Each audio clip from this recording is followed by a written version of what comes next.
If you go on Twitter today, you will see a lot of people yelling about different things, and most of them are solutions to problems that do not exist. A lot of the development that I've seen come out of African nations are solutions to problems I didn't know existed. And that's the key difference. I challenge everyone listening, just in every aspect, but Bitcoin too, change your viewpoint, get out of your bubble, try to experience what other people are experiencing and see why they do what they do.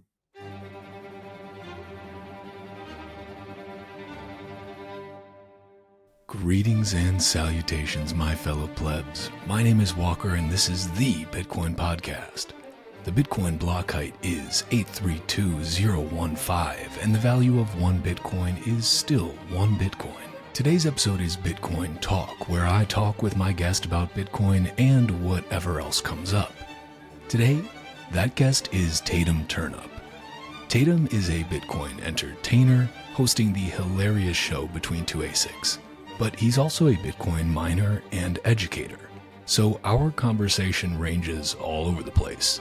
We had a lot of fun with it, and I think you'll really enjoy this conversation. You can find all of Tatum's links in the show notes. I highly recommend you give him a follow on Nostr, Twitter, and YouTube. A quick public service announcement before we get going, because the Bitcoin halving is less than 8,000 blocks away. So now is a great time to get your Bitcoin off exchanges and into your own self-custody. Head to bitbox.swiss/walker and use promo code WALKER for 5% off the Bitcoin-only Bitbox O2 hardware wallet. This wallet is easy as hell to use. It is fully open source, Bitcoin only, and if you don't trust me about the open source, go to their GitHub and verify it for yourself. When you go to bitbox.swiss/walker and use the promo code WALKER, not only do you get 5% off, but you also help support another fucking Bitcoin podcast, this one. So thank you. As always, you can watch the video version of this show on Rumble, YouTube, or X by searching at Walker America, or listen on Fountain.fm or wherever you get your podcast by searching for The Bitcoin Podcast. And if you listen to this show on Fountain, which I recommend, consider giving the show a boost or creating a clip of something you found valuable. Finally, if you are a Bitcoin-only company interested in sponsoring another fucking Bitcoin podcast, hit me up on social media or through the website bitcoinpodcast.net. Without further ado, let's get into this Bitcoin talk with Tatum Turn Up.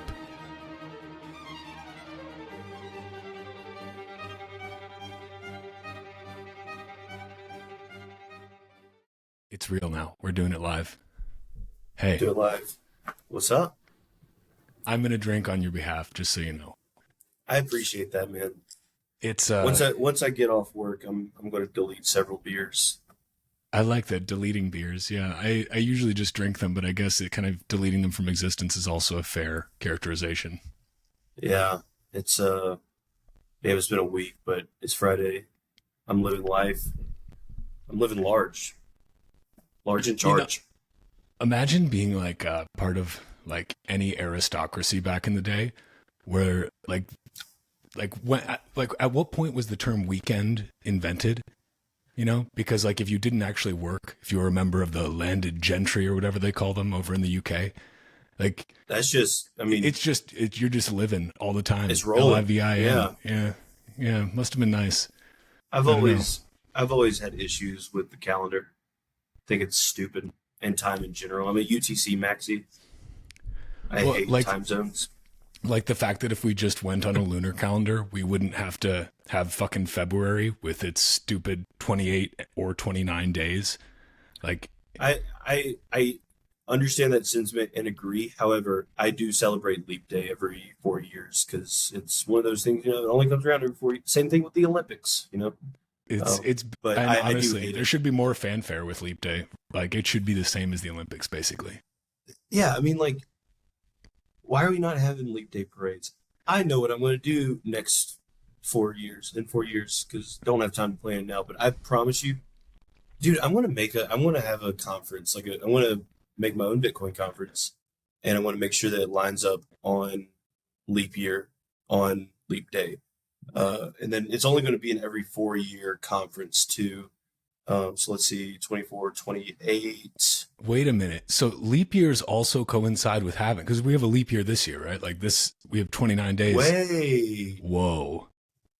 Did we just discover, is this a purposeful Satoshi thing? Or are we just ascribing some meaning to it that does not exist?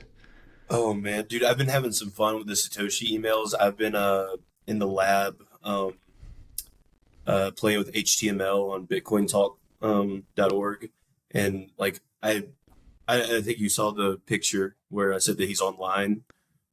I've had so many people are like, "Is this real?" Like, you idiot! You could go. Don't just verify. For like for a solid like 3 milliseconds, I was like, "What?" And then I was like, "Oh wait, no, obviously not." Also, look at who's posting it too. Like, well, exactly. Like, dude, that's the same with this this whole Dick Cuckerson thing. Which, like, if you followed Carl and I for a while, like, you would recognize him as a recurring character who works at Douchebunk. But it's honestly a little bit worrisome how many Bitcoiners, like, really thought it was dead serious. Like, you guys, I'm not even trying to make the profile picture that different. Like, it's me. That's the thing. I was like, I saw Bitcoiners under some of your posts. I'm like, they're like fighting and arguing with you. And I'm like, can you not see that that's Walker? Like that literally is just him earlier on with longer hair. Like, dude, the fucking funniest part, people would be like, God, that guy's just got a fucking punchable face. Like, wouldn't let him around my kids. Like, all this stuff, like, looks like a fucking pedo or whatever. If you're from the UK, you say it weird. And I'm just like, oh, well, that's just that. Okay, that's just well, now you're not attacking Dick Cuckerson, you're attacking Walker. That's just my face, so that's a little bit hurtful. But all right. Honestly, like, I was inspired by one of my all-time favorite journalists, Bob Malakas, because he's doing great journalists, real great journalism. He's journalisming with the best of them.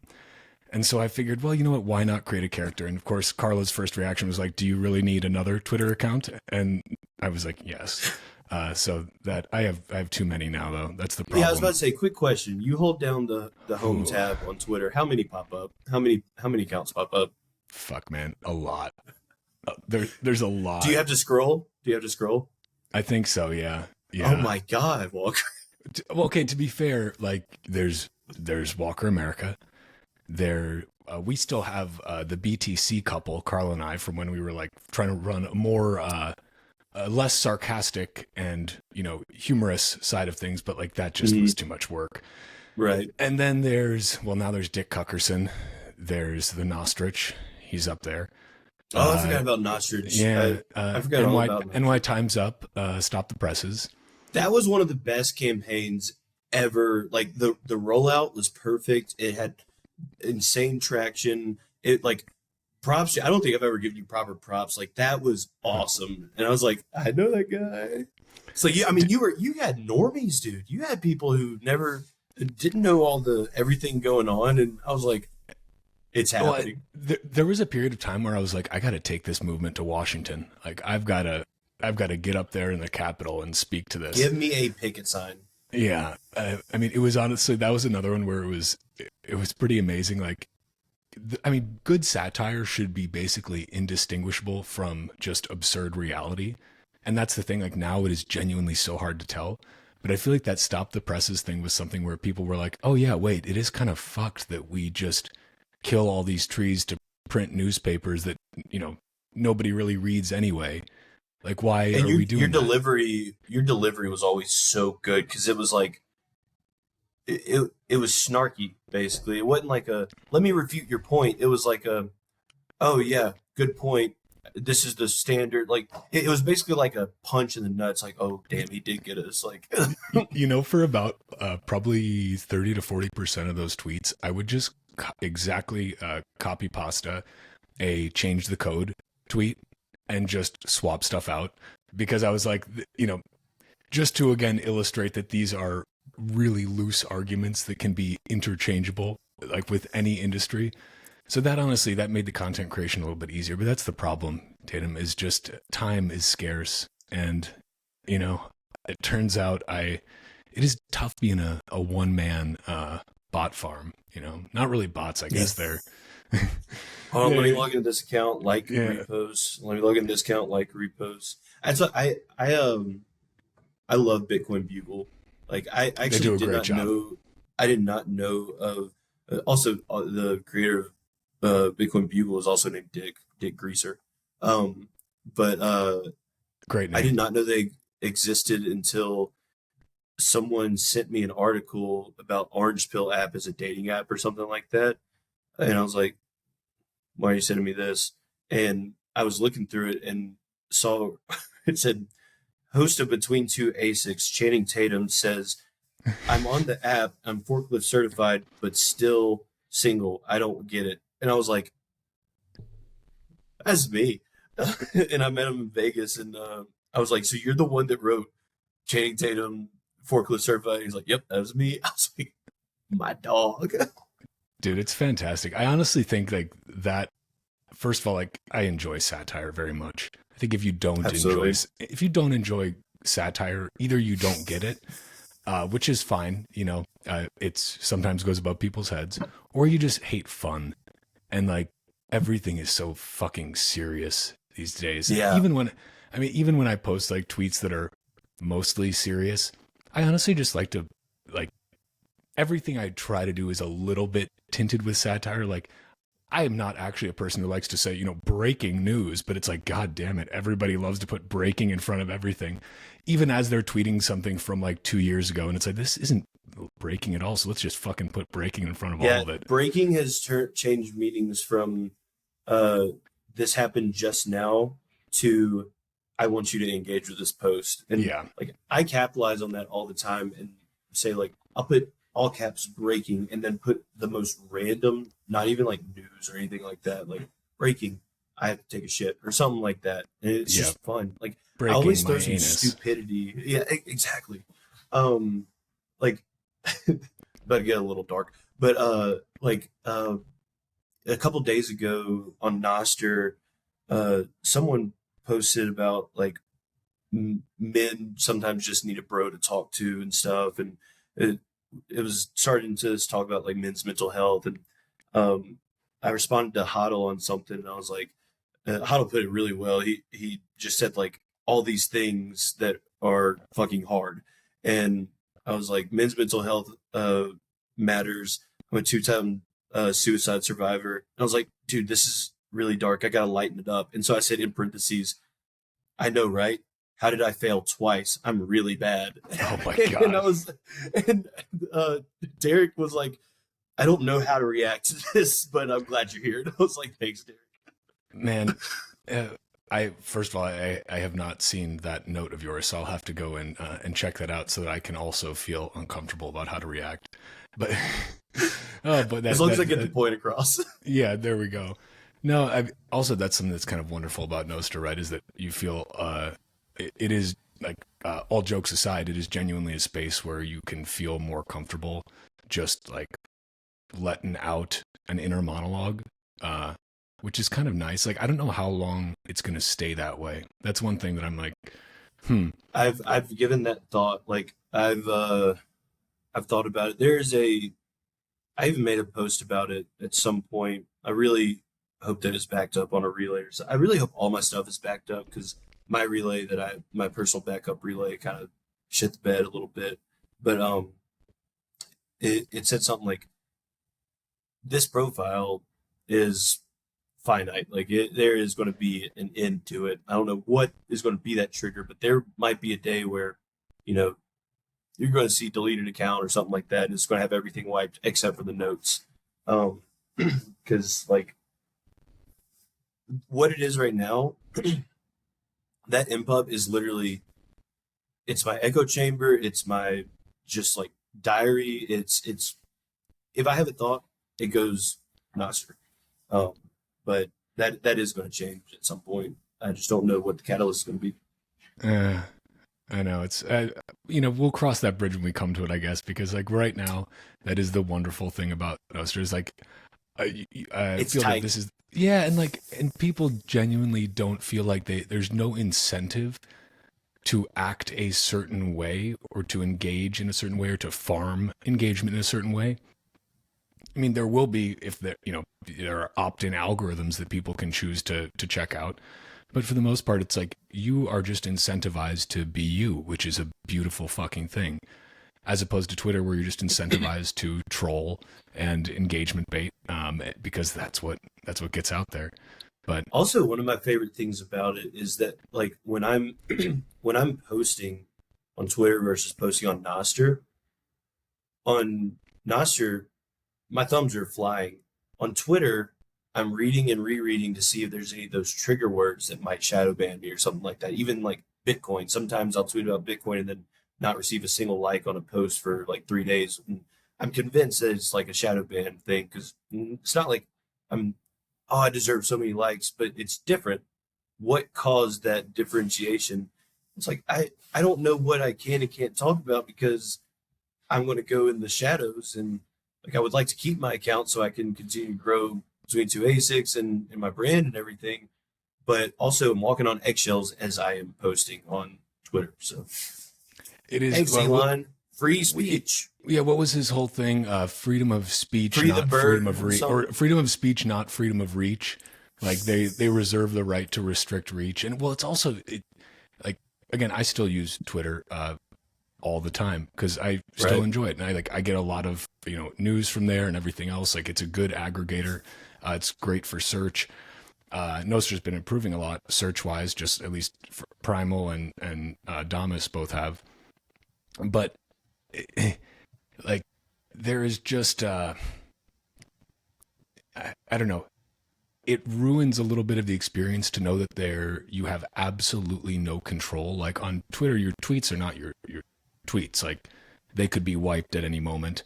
Your account is not your account. It's somewhat pay to play because first of all, if you're not, if you haven't paid the $8 a month, you're not going to get you're not going to get boosted. And if you haven't paid $11, you won't get double boosted. And if you haven't paid whatever, $22, you won't get triple boosted. And then if you're a verified organization now, you get like guaranteed 2x the reach. And so if you're a member of a verified organization, you also get more reach. So that makes so much sense. Yeah. So anybody that works for, like anybody that's a Bitcoiner working for a Bitcoin company where they have a verified corporate account, and the people with their little badge next to their check mark, they are getting increased reach because you're paying. It's like pretty expensive. I mean, not for a company, but like I think it's like 1,500. I've seen some of the pricing for some of that stuff. It's ridiculous because like I follow a few meme accounts and like they've started to seem really like when I followed them because like I like the content. Now it seems like regurgitation of old content or like those like random OnlyFans shills out of nowhere. And now they got in trouble, and so now they have ad on the. It's like, oh yeah, no, everyone knew. It's like, have you seen this girl's video? I'm like, I followed for cat videos. What the hell is going on? And now I've started to see that they all have like company badges, and I'm like, what? So now I'm imagining that they're probably paying some corporate organization to be associated with them. Usually it's like there's some PC company that has like Shitpost Gateway and a bunch of other meme accounts. It's like they're just paying them, I guess, to get that badge, to get boosted so they can also make ad revenue off of OnlyFans girls that say, hey, here's a tweet, can you put it out? And I'm like, this is not like, y'all are ruining this. Stop. It's a weird incentive structure, and that's why it is kind of nice to at least that there are still bubbles with, like, in some ways echo chambers are kind of a good thing because you can find signal within that echo chamber. Like Bitcoin Twitter is still pretty wonderful. And the key is just make sure you're still following enough people that are outside of that echo chamber, like follow the Paul Krugmans of the world and some other highly regarded economists, and make sure you branch out from there. And Twitter still has its place. And also, like, I know a lot of people have gone Nostr only, and like mad respect for that. I think there's still something to be said for trying to bring awareness to Nostr through these centralized platforms that you are also still using if you have the reach on there. Like, it's amazing that Jack and Snowden both have Nostr in their Twitter bios. Like it's right up there. It's not. Snowden has literally instructions like download, or use Primal on web, use Damus for iOS, use Like, that's awesome. That's like a combined, 11 million followers or something. And that's a pretty cool thing to see. But yeah, we're still very much in the early adoption phase of Nostr, but that's also what makes it so fucking fun, right? Is Right. that it's just pretty raw, and that's nice. Some of my best friends I've met on Nostr and never seen them anywhere outside of this protocol and or in person even like it's a weird we're in weird times and I like staying weird, okay? Look, It I'm not everyone's like, "Oh, this is so 1984 about like, everything else going on in the world." It's like, y'all have that. I'm in 2077 over here like just having my own fun. 2024 has been canceled. We're all in different years and y'all have fun doing whatever. I'm going to go do my own thing. it's fucking cool. Like the amount of like you see so much doom and gloom, throughout. In the legacy news, obviously, you see so much doom and gloom on just Twitter general. I don't go on Facebook anymore. I'm not in years, so I don't know what it's like over there. I assume just a lot of Every time, so boomers I still. deleted Facebook off of my phone, but like I still use it like maybe once a month, once every 2 months, just to kind of catch up on some of my friends.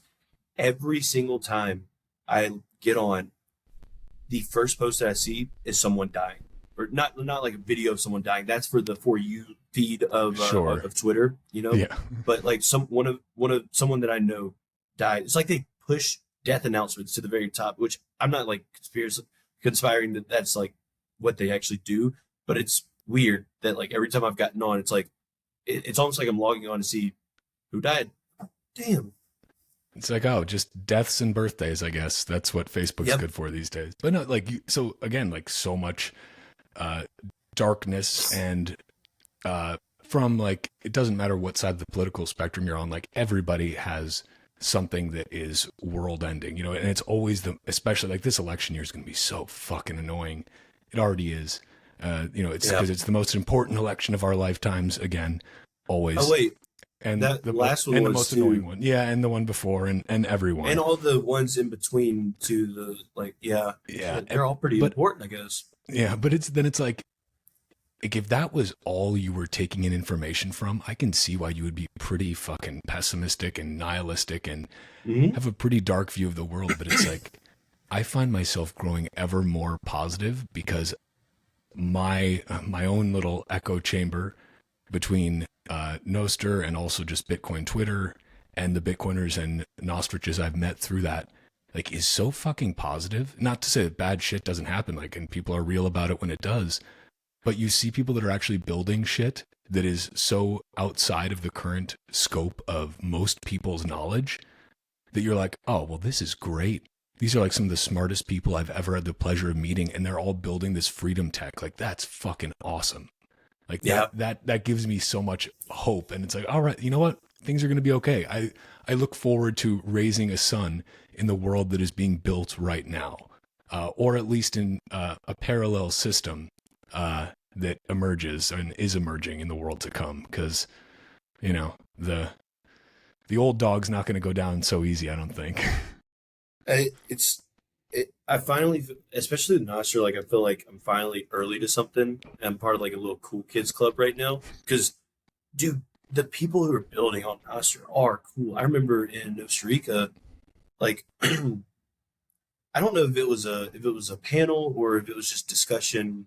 I was just like watching happen like on the sidelines, but Pablo was like talking. Someone asked him a question and he was answering it and he was looking like really serious, and his speech kind of started getting a little quieter and a little slower, and he kind of looked off, and then he just grabs his laptop and starts building whatever they just suggested. I'm like, that's insane. That is so freaking cool. It is. I was It like, is is he having a amazing, stroke? No. Oh, he's coding in his head. Gotcha. Sorry. I'll let you let him cook, man. Let him cook. dude. Pablo is incredible. Like that He's awesome. dude. And is really good not only at the actual building, but at communicating his vision for what he is building and the reasons why he is building it. Because that's a very important art that is often difficult for people that are also like savants at coding. Like, And he also, I would say, created the most prolific and will be remembered forever quote about Nostr, which is "I'm so fucking bullshit." yeah, I love that, and that's why I like. You can say like, "Oh, why can't we delete it? Why can't we delete our post? Why can't we edit our post?" Because you don't have stuff like that happening. If you can, like, that's hilarious. and Then I the think it was beautiful meme QW was made a born. mug. Hmm. Yeah, did it? Amazing. I think Derek has it, and maybe Derek has a couple of people have it. I think, and I'll just post pictures, coffee chain, and then a picture of Pablo black and white, like he died or something, and it's just a quote. It says, "I'm so fucking bullshit," in like cursive. God. I am so fucking bullshit on Pablo. That like he will just continue building at a breakneck pace, and it's beautiful. Mhm. I love it. You know, and it was cool at Nostr because you're right.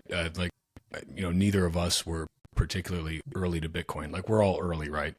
Still, Right. right now, right? We're all, yeah, wink, wink. We're all still early, but like not like we're early in the grand scheme of things. But relative to this time we're in now, we are Right. like I didn't start stacking Bitcoin until 2020. Like I've not Same. been We're around about we're about for the same class. yeah. All right, all right. Class of 2020. I like it. But you know, like you see people uh like serious Marty, he just posted all those email dumps from Hmm. between himself and Satoshi, like, and that is just like it's so cool to see that. And I remember seeing him speaking at Costa Rica about and telling the story of how, you know, he paid for an apartment with, you know, with Bitcoin, and like the value of that Bitcoin now is just like fucking insane. And like you hear these stories about those early days, and then you realize in the context of Nostr, it's like, oh wow, these are the early days for Nostr. That's a pretty beautiful thing to be here. And like you're walking around and like, yeah, you're gonna go and soak your feet in the river with Jack Dorsey. Like, what? Like, what's happening? That Yeah. I loved your Between Two Asics with Jack. Also, that turned Oh out my really gosh. well. I bet was I that a like can you talk about that? Was that just a blast to shoot that? yes. It so there have been two guests that I've had that I would say are tied for the top guest who understood the assignment, and that's Peter and Jack. They were so good that in both of Peter's first episode and Jack's episode, I legitimately thought that I was pissing them off and wasting their time. Like Peter walked off, and I was like, well, I'm already here. Let me do this outro. And I looked over, and he was like on the phone. I was like, hey, I'm really sorry. Like, if that was too much. He's like, oh mate, that was bloody hilarious. I was like, oh, thank God. Same thing with Jack. Like he, I'm like, this guy is probably the highest net worth individual I'll probably ever talk to and sit, one on one with.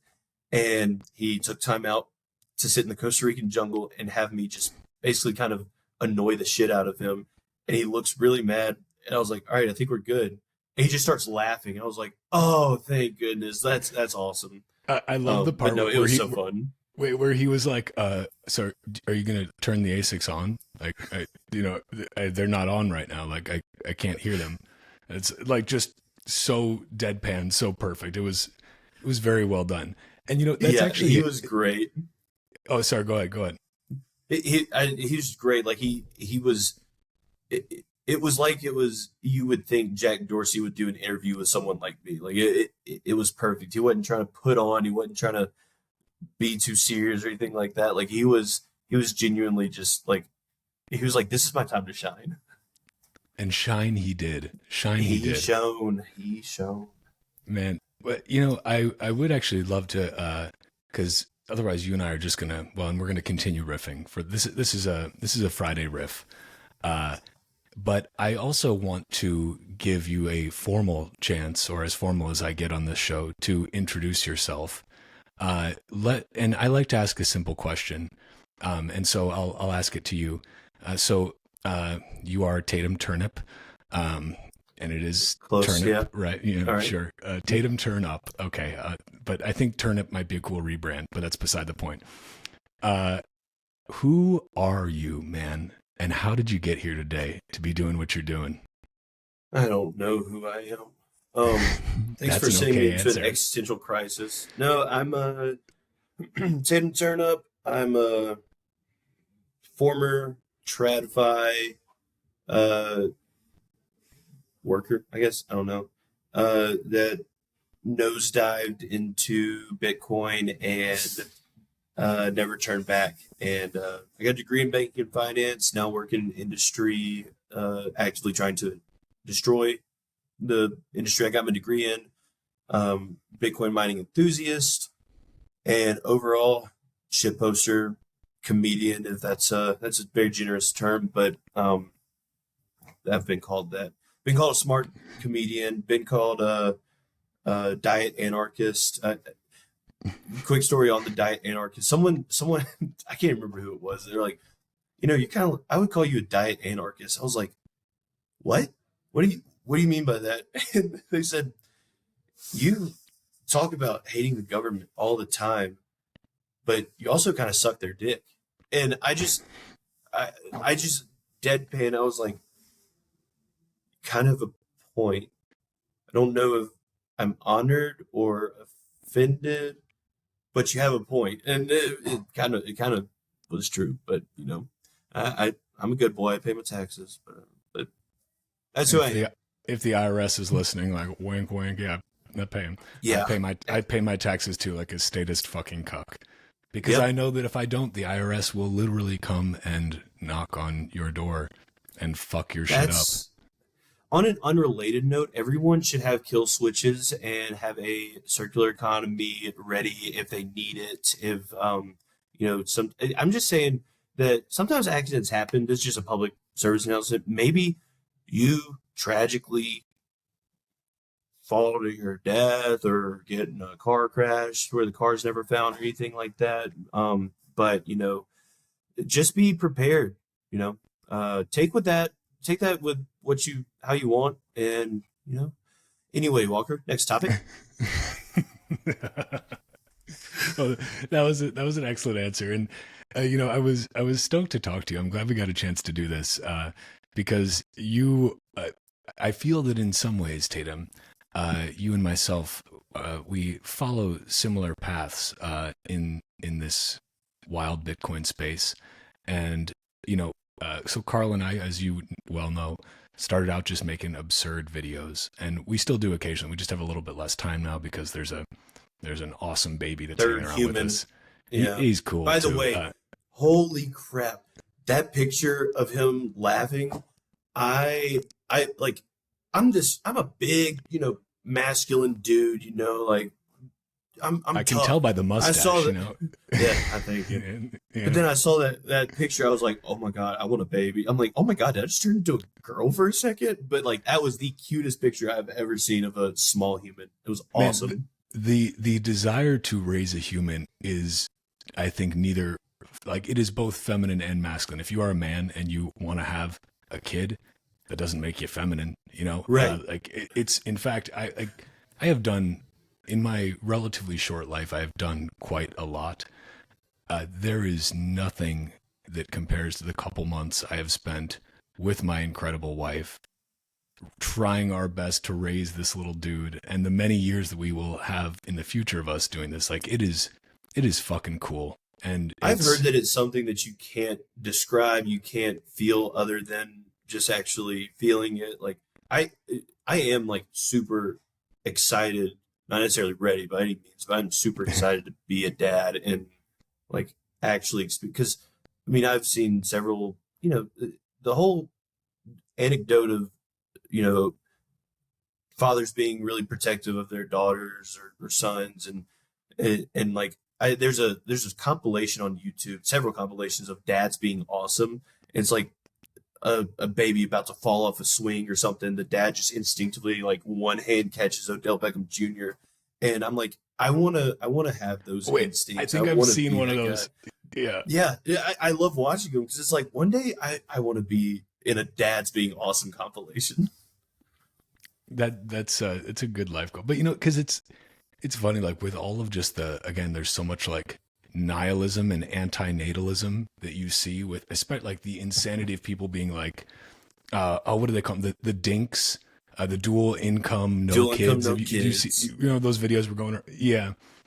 And like, that's fine. I believe in personal choice and freedom. Do whatever the fuck you want.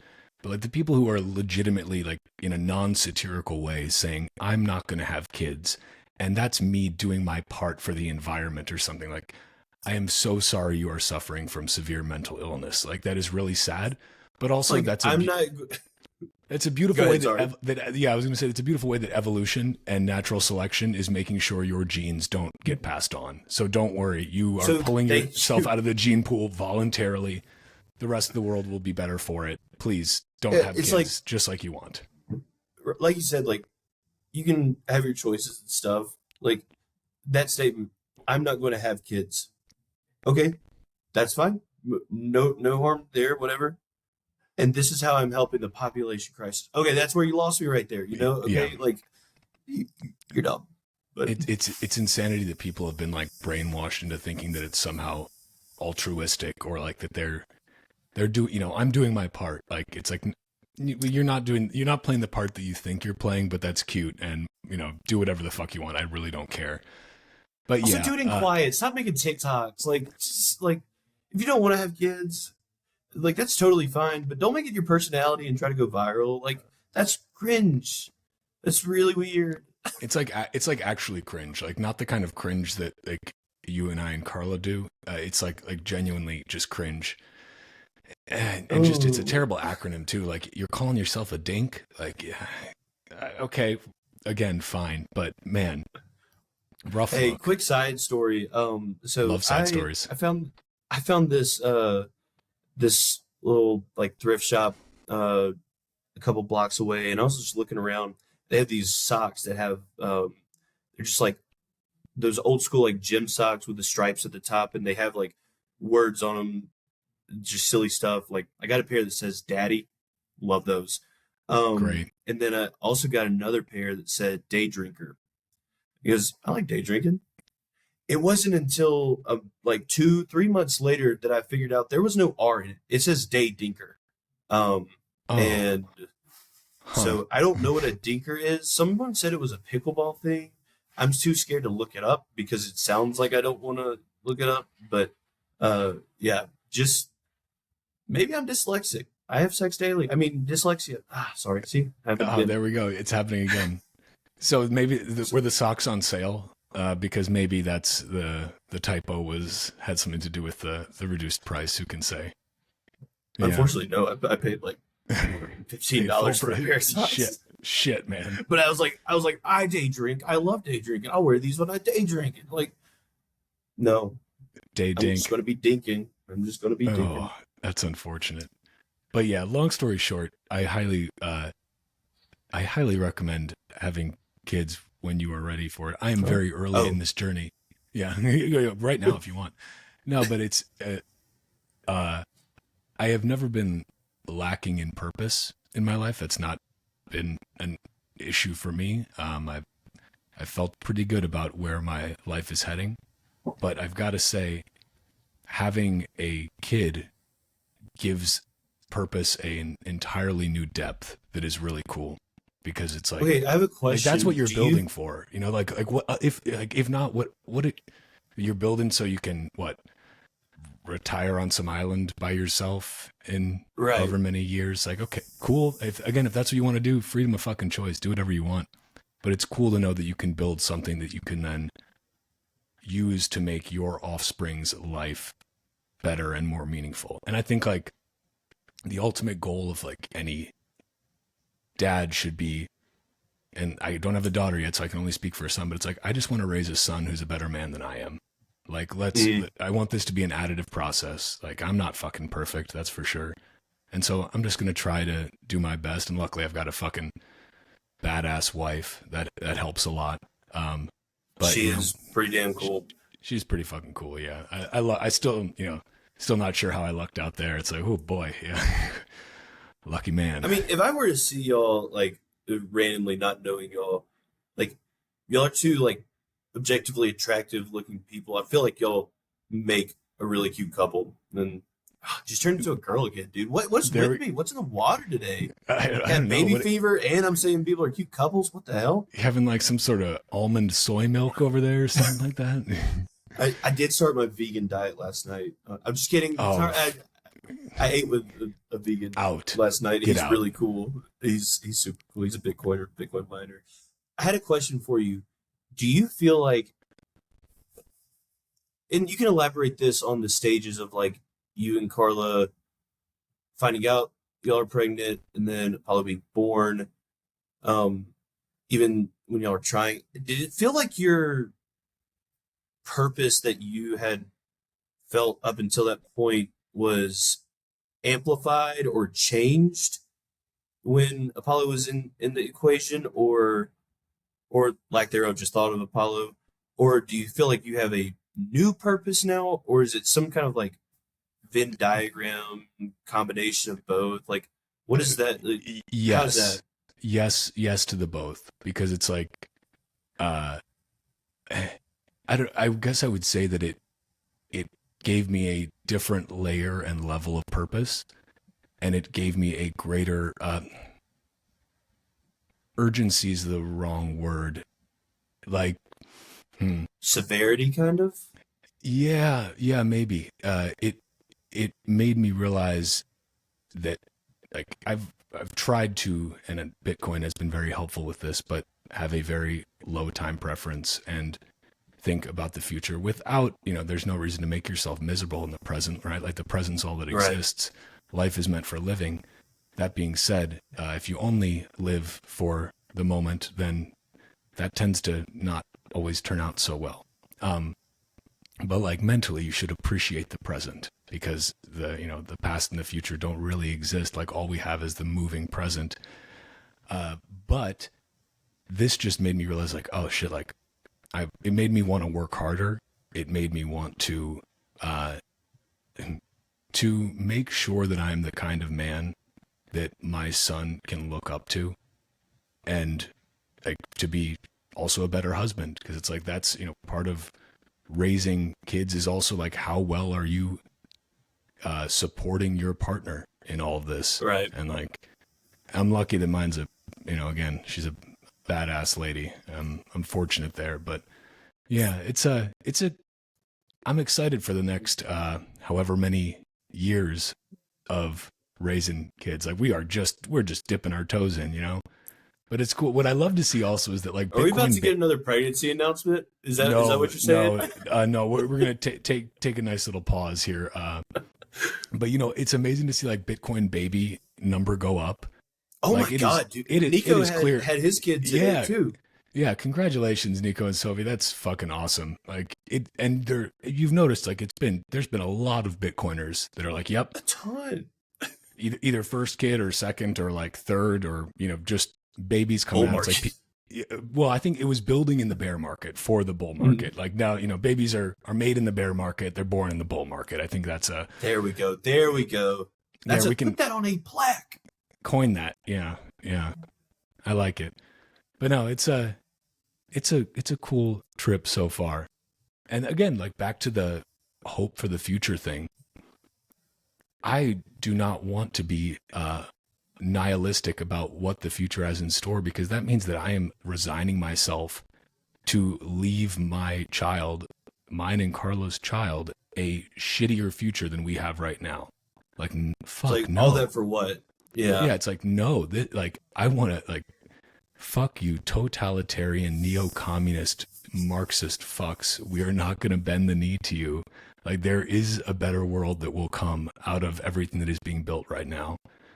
And I'm fucking bullish on that, It's so crazy because, like, obviously, people have been born after 2009, but like, you now have Really? a personal connection. Yeah, surprise. My God. Do you have Yeah, I any know data- you do you might have any think- data? You have any data on that? I know or- you might have thought there was a little gap there, but I met someone at the kid center. I don't know. That sounded weird. But It like, did. now yeah. you have At the a playground. personal. No, I'm not allowed near those. I gotta stop, dude. Hmm. Anyway, now you have like a personal connection with someone who, like, not even like personal, like you created this person who was born after, well after, uh, Bitcoin. And it's like, how does that make you feel? Because I know I quoted the picture and said like that's a smile of a kid who knows inherently that his parents have been stacking like MFers for him. It's like, and I hate always tying stuff to Bitcoin, but No, Bitcoiners. it's right. Like how does that feel like? He was born at 50 or 40-ish thousand dollars, which is crazy. I mean, it's interesting you're using the fiat price to designate his birth. I would have gone, time chain length or height, Well, but yeah, it's fine. yeah, Yeah. it's just It's like okay. thinking about the price at like, because I mean, the people who were born, after 2009, like the price was lower and it keeps getting higher and higher and higher. I feel like babies are going to be born into very high barriers of entry into, getting those coins, snatching them up. It's a crazy thing to think about, like, what is the world going to look like when like 18 years from now, like he's becoming a legal adult. What is the world going to look like then? How will Bitcoin, or maybe how not will Bitcoin, have changed that world? Like 18 years is like, that's a big chunk of time, right? That's 4.5 halving cycles. Like that's, wow, a lot can happen there, and I think a difficult thing, this is something that I actually, before he was born, I was asking Preston Pish about this, or Preston Piss, as you said in your Right. Yeah. Thank you for Between Two correcting. Asics interview. Yes, of course. Wonderful human guy. I really respect a lot as both a Bitcoiner, a veteran, a family man. Like he's a good guy. One of those people you meet through Bitcoin and you're like, man, you're in the right spot when you're meeting people like that. But I asked him, like, how do you balance, like, obviously all of us right now are early to Bitcoin still in the grand scheme of things, some more so than others, but like 10, 20 years from now, like anyone that was in now is going to have, it's like, it's real early. Like if you were in 2020, like fuck, 18, years from then, like, damn, it's a different ball game. How do you balance trying to give your kids the best life that you can give them, while also ensuring that you raise kids to have grit and drive and the will to build and create on their own? Because I'm sure we all know plenty of people, either growing up or that you went to school with, or from fiat jobs, where it's like they came from really well-off parents, and it did not do them any favors. Like it made things Right. easier for them, but that was part of the problem, is that it made things too easy. And, Preston was basically like, yeah, I'm just not going to give my kids anything for, a long time. Like you gotta learn to work, learn to create, learn to build. And I think that's going to be a difficult balancing act for myself and Carla, but also for a lot of Bitcoiners. Like, maybe you just, don't, you don't ever tell anyone how much Bitcoin you have, but maybe, don't even tell your kids how much Bitcoin you have. Right. Because you want to instill in them the same drive that allowed you to get to where you are. So I think that's like, I definitely don't have all the answers there. Like luckily I still got some time. He's not even talking yet, so luckily I still got some time. It's like 2 months old. I know. That's crazy, dude. I'm honestly, I'm got to get in as many of those tweets like, oh, my child just looked at me today and Oh said this my really God. I profound love thing. those. Those are so funny. Where, like I remember seeing one that was like, my 1-year-old looked at me and said, why did Donald Trump win the election if he's so evil and doesn't respect human rights? And like, really, like your 1-year-old said that? Like, okay, like that like stuck with me, and so now I'm gonna milk that as some deep satire. But yeah, I'm trying to find. I know that I have. Here's. Wait, what's this? I came home from work too. Yeah, my 6 month. I posted this like in 21. My 6 month old was waiting for me at the door when I came home from work with 2 beers and said, "Here, Dad. Looks like you need one of these bad boys too. Love, my kid." Like stuff like that. Like those are so freaking funny. it's a great joke format. Oh yeah, It's absolutely. But so Tatum, switching gears a little bit actually, because and now I remember what I was getting back to, but before we went on a tangent here. Yeah. You are somebody who, like Carl and myself, entered this Bitcoin space as the quote, like, jokers, right? And that's a great place to be, because I think when both yourself and Carl and I started making content, it was like, we didn't start making content until 2021. It was when things that we'd just taken had a blown way down from the high 60s. People were bumming out, and we were like, let's just make fucking funny Bitcoin videos because everybody's so goddamn serious. And that was probably a similar path. That's to what yours, that's literally exactly why. Like, I wanted to do something in the space, and like on my own, started a blog, explain Bitcoin like I'm 5, and it was I did enjoy doing that, but I'm just not a long form writer, and it got really tough. Then I tried starting a podcast. Turns out there's too many podcasts. Then you made a podcast because that's there exactly were too many why podcasts. I started another fucking Bitcoin podcast. But that never even took off, and I just like kept failing forward. And finally I was like, let me do this silly idea, because like, it was to a point where I would log on to Twitter, and I mean, I was mad at people for being mad at people for the dumbest reasons. Like, sometimes it wasn't even about, like, today people are mad and arguing about Bitcoin related things, ordinals, CGV, covenants, all that stuff. Bitcoiners were arguing, like, I mean, legitimately, not even silly, like, oh no, this is the best TV show. Like, they were mad at each other about stupid shit. And I was like, I'm put an end to this. And it somehow, I guess, kind of worked somehow, but that everyone was so sour. It was just straight knives on Twitter. I know, and like, I think it's I mean, right now the phrase making Bitcoin fun might have some loaded meaning given some of the folks that have been using that phrase. But I remember the first Bitcoin conference that Carl and I went to was Unconfiscatable, and that was in 2022. Like, it was not long ago.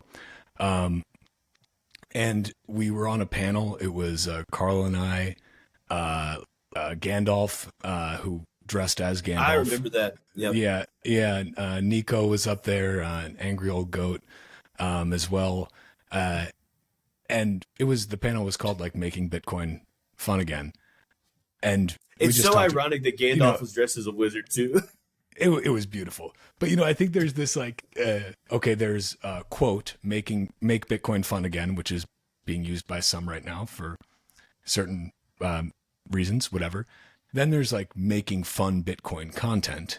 And then there's making fun of Bitcoin and Bitcoiners as kind of niche micro industry humor, which has its own place as well. And the interesting thing is, and this is where I wanted to get to, is it's tough to crawl out of the hole of I'm a joker and to go and start doing more serious stuff. But I know that you are somebody who actually knows a fuckload about the technical side of Bitcoin and mining. But now you're fighting this uphill battle of being like, you guys, I swear I'm not just really, really, really ridiculously funny and have a sweet mustache. I also know stuff, but it's a tough hole to get out of. And that's for, myself, I was like, well, of course I'll just start a podcast like every other man of a certain age who's in Bitcoin.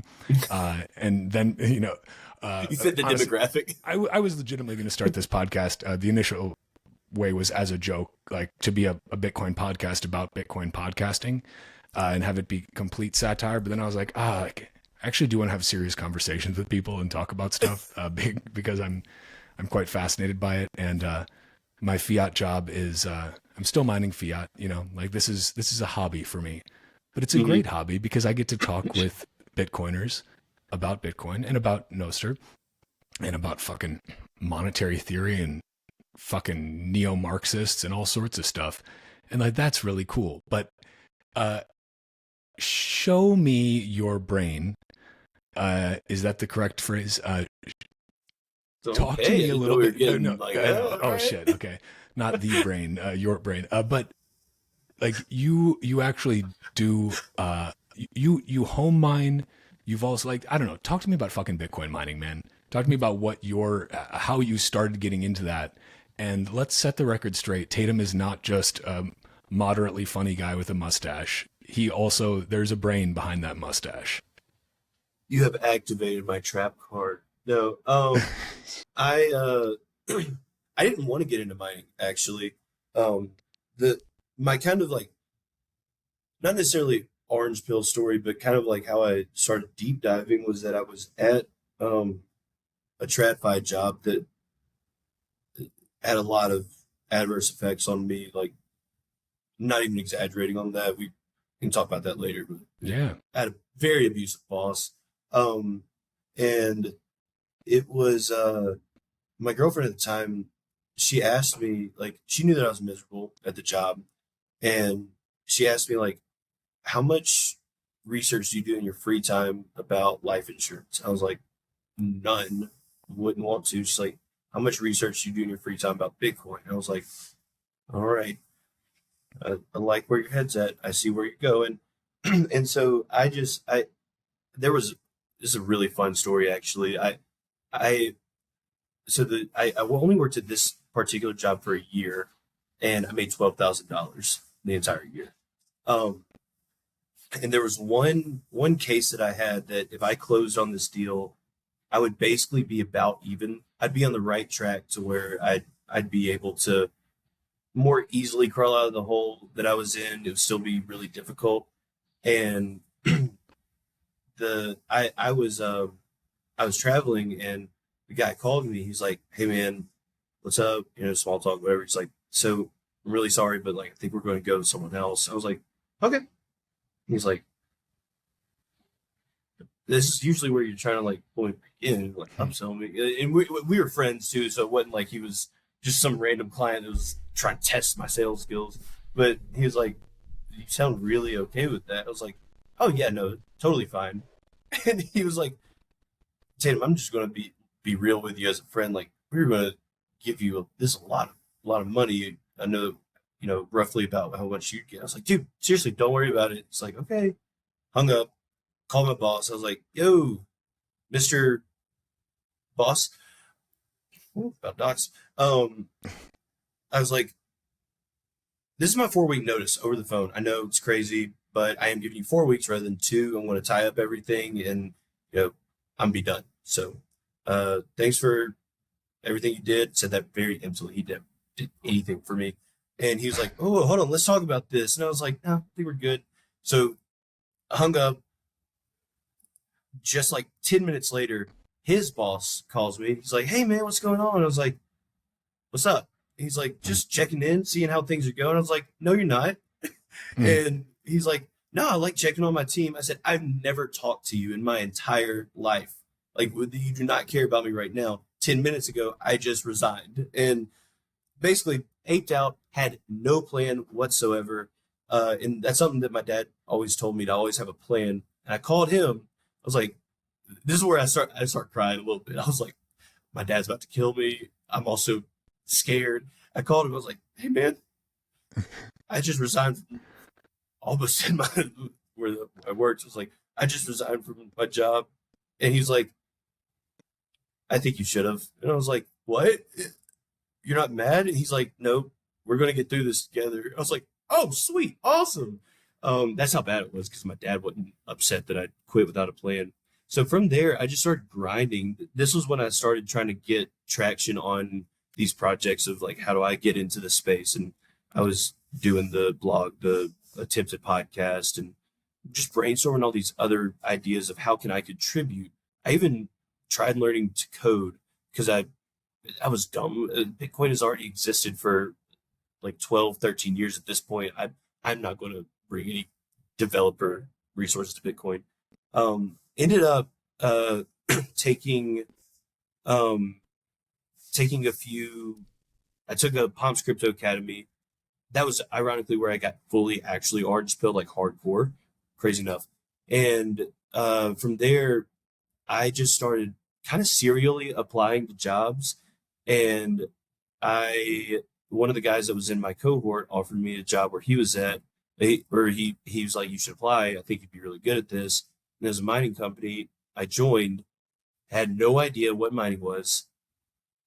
Like literally this was the last part of in sub industry of Bitcoin that I thought I would work at. I wanted to do something like financial. I have a degree in banking and finance. I wanted to integrate like financial systems into accepting Bitcoin, stuff like that.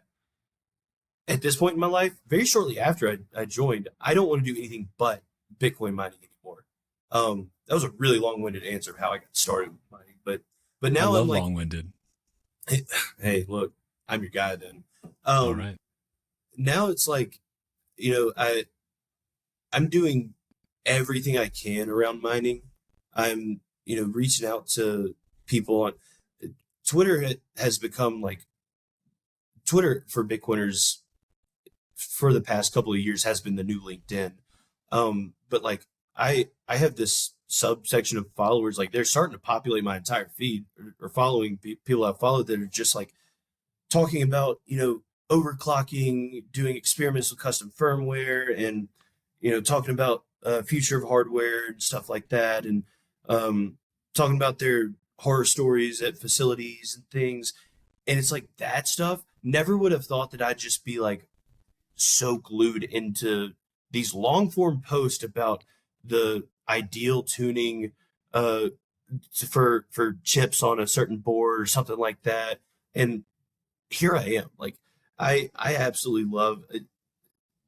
I love mining so much. It's brought me it's legitimately changed my life, and it has given me it's kind of rejuvenated my passion for just having a passion really. Like I'm now like excited to do any sort of work in Bitcoin mining. It's not something I wake up and like, okay, gotta go. Like I would scream every morning when I woke up for my fiat job, my last one, and I'm not exaggerating. There was a couple days that I legitimately woke up, heard the sound of my alarm, and just immediately started crying. Like I'm not a crier, but I cried like a couple of times while working for this company. And now it's like sometimes I don't sleep because I'm too excited for the next day. And that sounds super nerdy and super cringy and super Sigma male. But like it's legitimately changed my life. It's one of the best things that I could have landed on. And there's so much that I don't know. There's so much to come. This year specifically, I'm studying Bitcoin mining in Africa. And that's a whole story of itself of how I came to that desire. But Bitcoin mining is Bitcoin mining itself. Like Bitcoin, yes, but the actual mining of Bitcoin is going to change the world, specifically third world countries, developing nations, people who you think like, oh, they don't need it because they don't have the technical resources for it. I swear to you, Bitcoin mining is going to skyrocket every nation into like the playing field is going to be leveled because of Bitcoin mining. I honestly, first of all, your passion is palpable, and I love that. Thank you. Like, and I'm so excited to see and so bullish on the global South using all of this otherwise wasted energy. Like I've really enjoyed the writings of Alex Gladstein because he's done a great job highlighting this. Not just like he opened my mind to the CFA Franc and stuff, which I didn't even know was a thing. I think that's probably the case for a lot of people, if we're being honest. I didn't know about this monetary neo-colonialism that the French are doing. Shed light on the IMF and the World Bank and what awful organizations those are. But then also, like his latest piece, Stranded, was really, I read it as one of my Bitcoin Out Loud episodes because I was like, well, if I'm going to, it's a pretty long piece, so I may as well read it out loud too. Mm-hmm. And it's just fascinating when you think about, these countries that are considered, that are seen as so dependent on foreign aid and all of these things and all this foreign aid that goes there. Well, a lot of it doesn't actually go to where it's supposed to, for one. Right. And also on that note too, the foreign aid that is being given, those nations are being predatory with it. It's not like a kind-hearted donation. No, it's exploitative. Well, exactly. And we all know that the IMF is like literally they are modern day debt slavers. This is a sidebar also. There's a great song by Bruce Cockburn. It's spelled like Cockburn. But Nice. it's It's fantastic. It's about the IMF. I'm Bruce Coburn, IMF. Call it democracy. There we go. You should listen to it after this. It's gonna get you fucking jazzed up because it's just a killer song, and he just calls out the IMF the whole way through. We don't make real protest music like that anymore. It's become a bit of a lost art, you know. I have a playlist Oliver Anthony, called maybe that was a real protest song, but I have they're lacking. A playlist called Riot Time, and it's for when, you know, I'm not actually going to say for when because cheers. I'm not going to say for when because there might be, you know, people who might make assumptions and, you know, 3-letter organizations that want spooks to take me out, you know. But I think half of my listeners are actually CIA assets, so I'm pretty sure. I expected that. Yeah. But continue though with let's give the CIA assets something to chew on. Yeah, I mean, this is just on the music part. Like, I have a playlist. It's just, you know, if you're, you know, marching to do something and protest, like, music is there's some good songs, especially from, like, it is a lost art. Like, I'm actually going to look back after this and see when the last song was, like, when it was written, because, like, they're all older songs, like from like I think the last one might be mid-90s or something like that. People don't make music to get angry at your government for anymore. Like, bring it back, dude. Like, seriously. Man, because music is very important to me, and, like, it's my mood dictates what I'm going to listen to, and what I listen to also, it's a symbiotic relationship. And sometimes I'm like, I'm studying Bitcoin. I'm fired up, and then I turn on, like, some absolute banger that's just like, fuck you, I won't do what you tell me. Yeah, exactly. Or man, you know, speaking of Rage Against the Machine, you know what's kind of a bummer is that they, like, literally became part of the machine during COVID. That's the one part. I try not to think about that part. It's like, up until that, it was great. It was great. Separate the art from the artist and all that. But yes. Yeah, that was a bummer. What they were, like, requiring the, like, Vax cards to get in their show, and I'm like, that's the most, like, raging on behalf of the machine thing I've ever heard. Like, fuck. Bro, go listen to your songs. Did you go listen? You forget? Are you playing lyrics? "Killing in the Name" at this concert that I have to show Vax? You remember how you guys just used to yell repeatedly, "Fuck you, I won't do it. You tell me." And then again and again, and then, like, you're like, we had so much hope. Like, fuck you, please do what the government tells me. Like, fuck, you guys got soft. But, like, still, amazing music was made. But no, you should check out, and anyone listening too, check out Bruce Coburn, spelled like Cockburn. Nice. Again, yeah, sweet, but it's Coburn. I think he's a Canadian guy, actually. But he had a couple of series of albums that were just incredible. He's got one song called Rocket Launcher, and it's that sounds like I want to listen to that, honestly. I mean, yeah, he's talking about, like, if he had a rocket launcher, he'd shoot the fucking, you know, war copters coming down. And he sings a lot about South America, and it's some pretty powerful shit. But we digress slightly. Bitcoin mining in fucking anywhere that is currently viewed as underdeveloped or, quote, third world. And also, slight sidebar, I think the term third world actually came from, like, the Cold War era. And it was used to refer to anyone that wasn't, like, the U.S. or Russia, like, was the third world. I need to double check that. I might be making that up. But we are in the so-called developed world, right? Mm. Developed in certain ways, not in others, or perhaps regressing. But it's really cool to see the opportunity that it's not just like what, and I think, you know, Gladstein said, it's not just like what Bitcoin and Bitcoin mining can do for Africa or for, you know, Latin America. It's what these places can do for Bitcoin.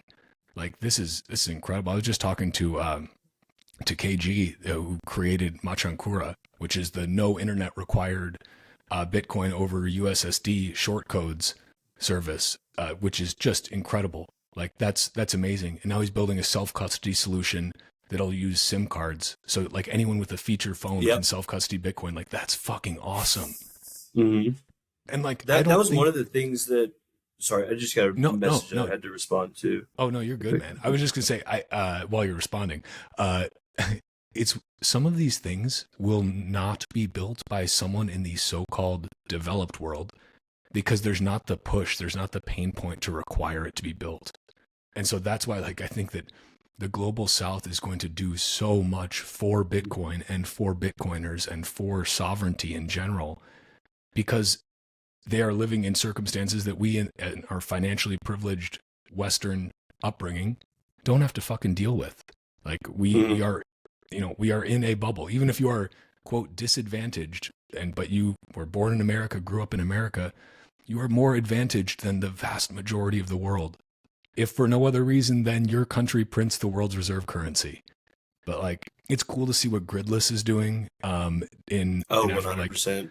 like that's awesome. It's inspiring to see. Like, again, bullish on Bitcoiners who are just like, no, we're just going to go and build stuff and solve real problems.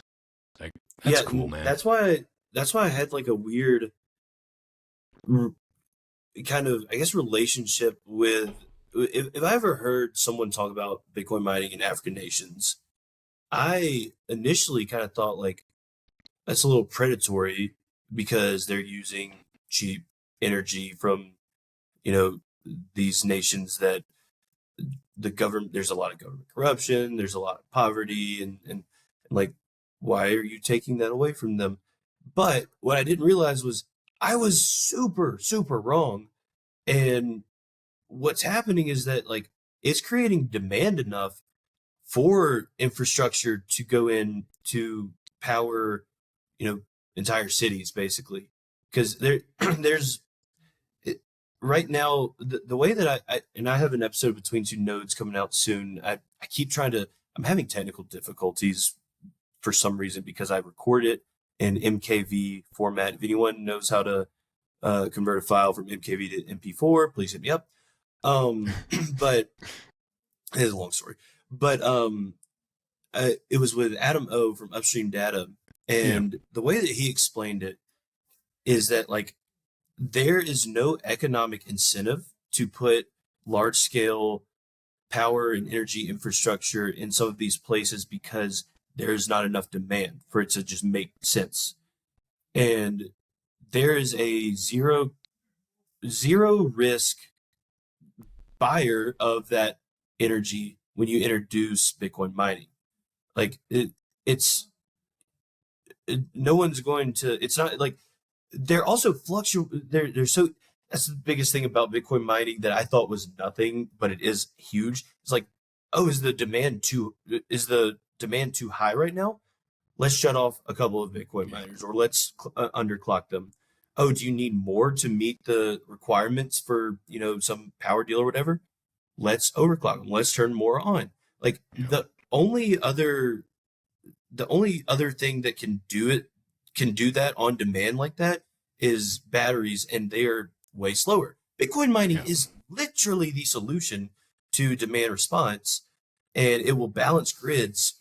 If people embrace it, every grid will be perfectly balanced with Bitcoin mining. And that's how, people will receive power to their house, power to their business, power to their entire village, city, town, because there are these little machines that have, maybe a couple of different guys monitoring them to see like, do we need more? Do we need less? Because we can do either. It's up to you.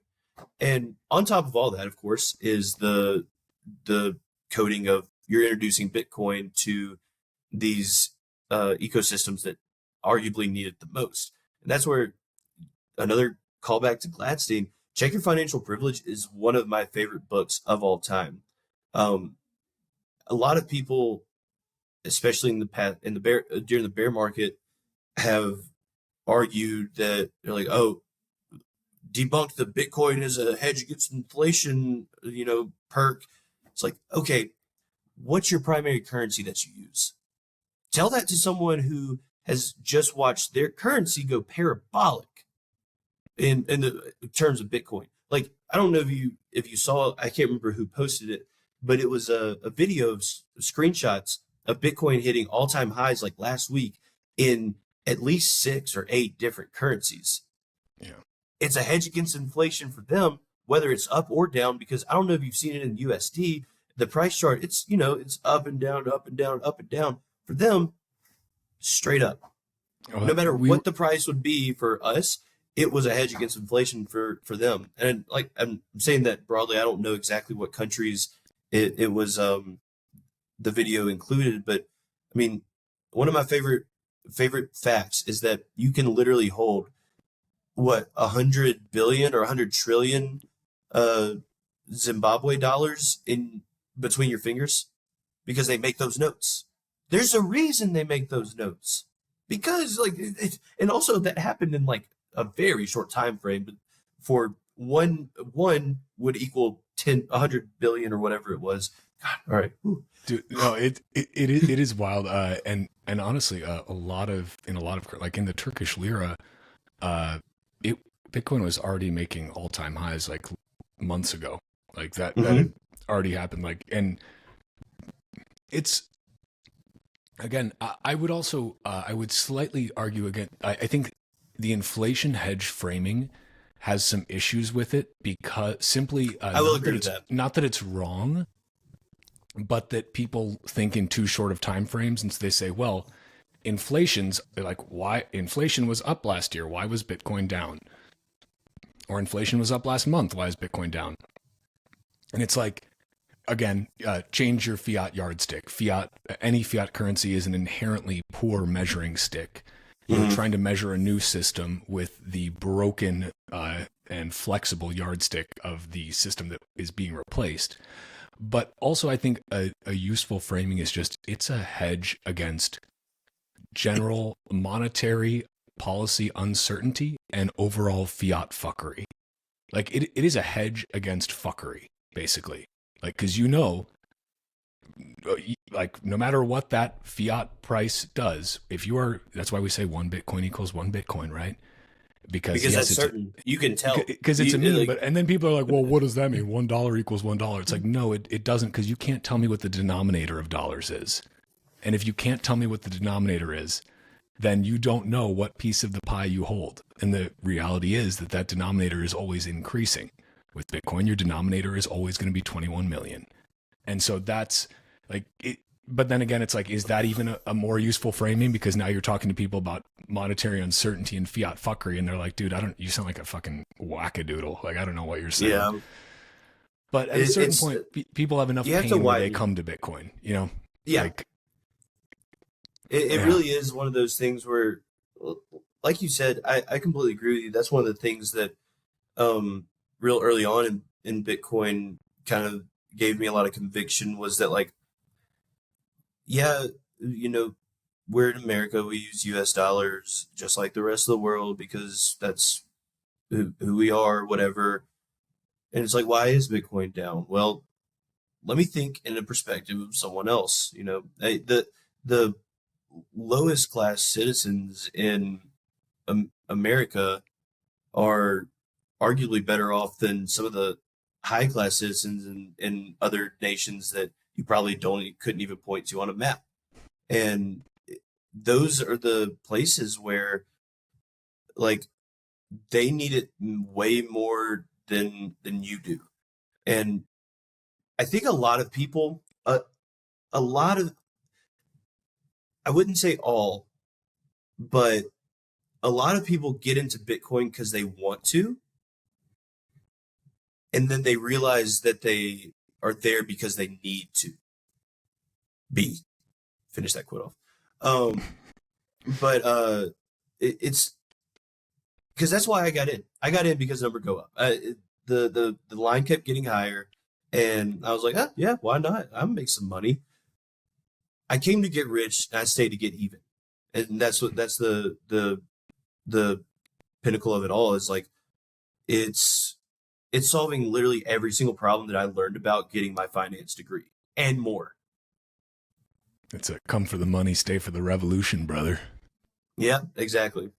No, it is a funny thing because, like, I know I have a lot of friends who are in the TradFi space and do very well for themselves, and some of them I have gotten to come around to Bitcoin actually after many late night chats over many Miller Lights, but yes. Others it takes they're still just not quite there because it's like, you know what? You're complaining a lot and you're saying a lot of things, but things are working out pretty well for me, and For you.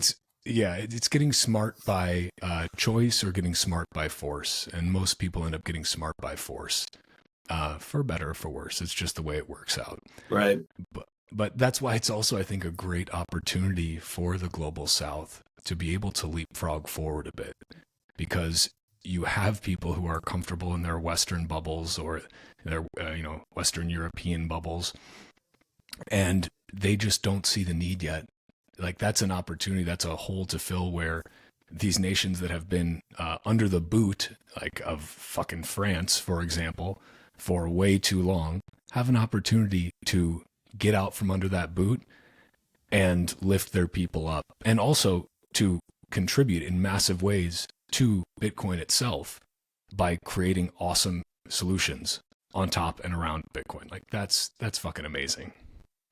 Yeah. I don't know. I'm I'm bullish on builders always. absolutely. That's and shout out to Elena Dirty Coin documentary. First of all, just I was at a screening of the preview, I think it was, in Miami, and just like it's amazing.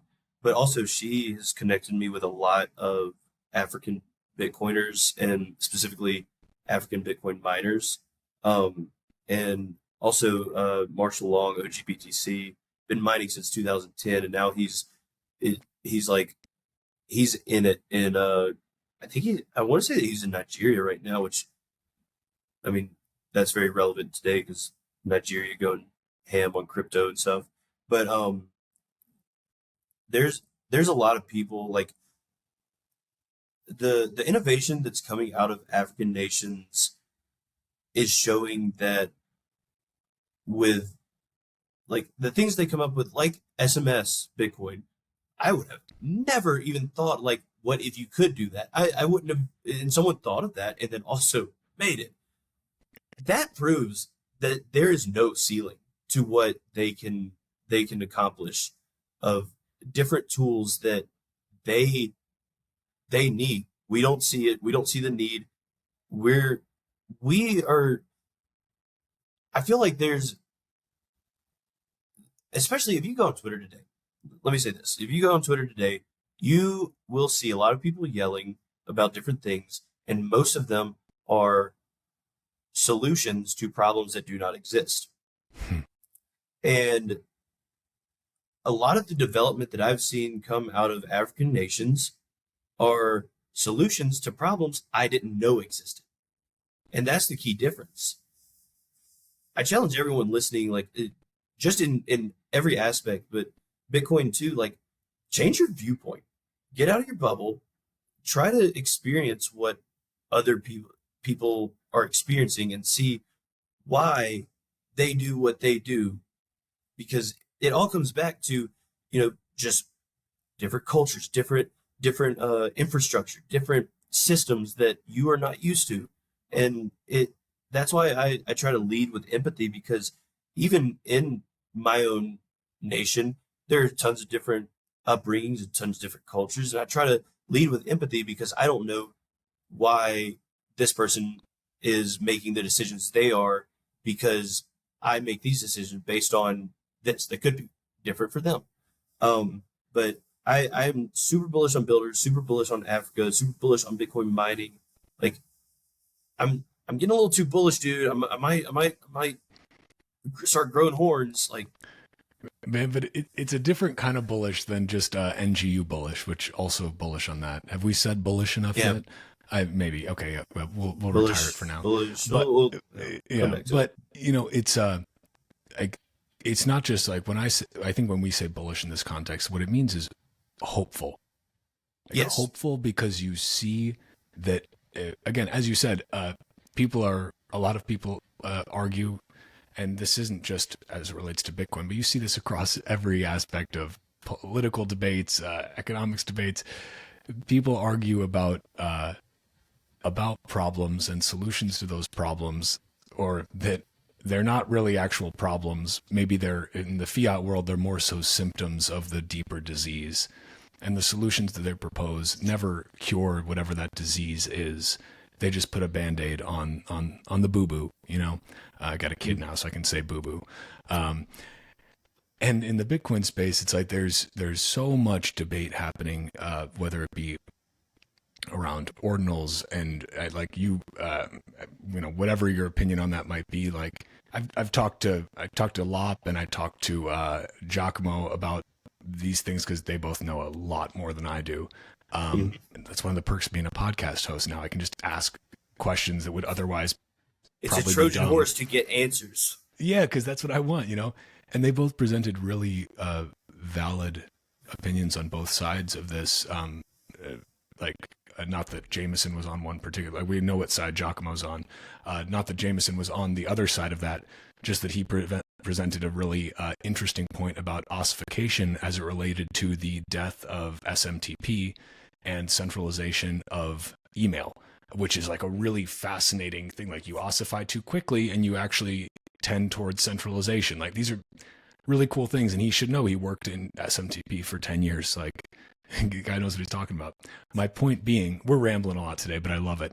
My point being that while a lot of Western Bitcoiners are debating these sorts of things, you have people like KG, who's just like, you know, he had his bank account frozen for trying to buy rights to the Bitcoin standard.